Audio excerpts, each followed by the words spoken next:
There is no substitute for hard work. Thomas Edison.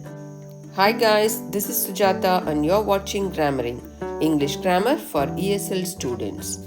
In today's class, we are going to discuss a phrasal verb, break in.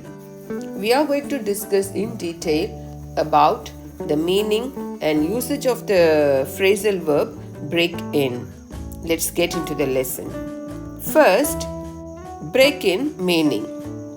Break in means interrupt. Interrupt. To interrupt a conversation.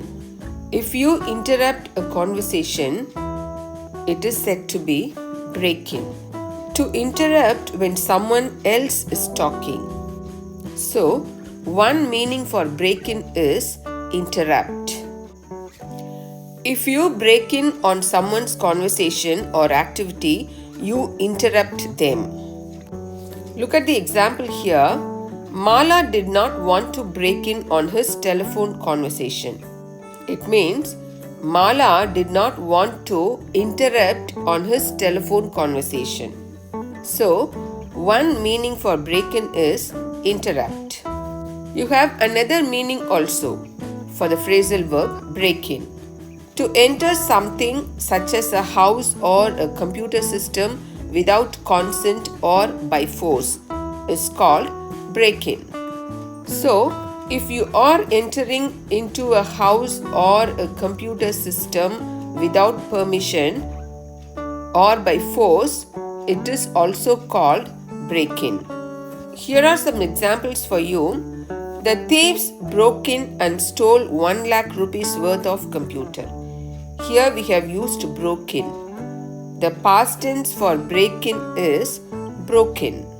So, the thieves entered into a house on force and stole 1 lakh rupees worth of computer.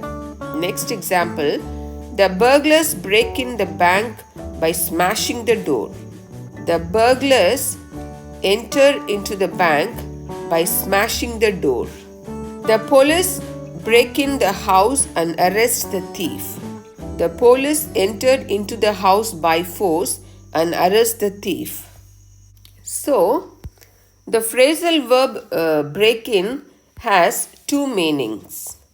One is entering into a house or some place without permission, and the other one is interrupting the conversation, interrupting when someone is talking. So far in this class, we have discussed the meaning and usage of the phrasal verb break in. Hope you enjoyed this video. If you find this video informative, please like, share and subscribe. Thank you.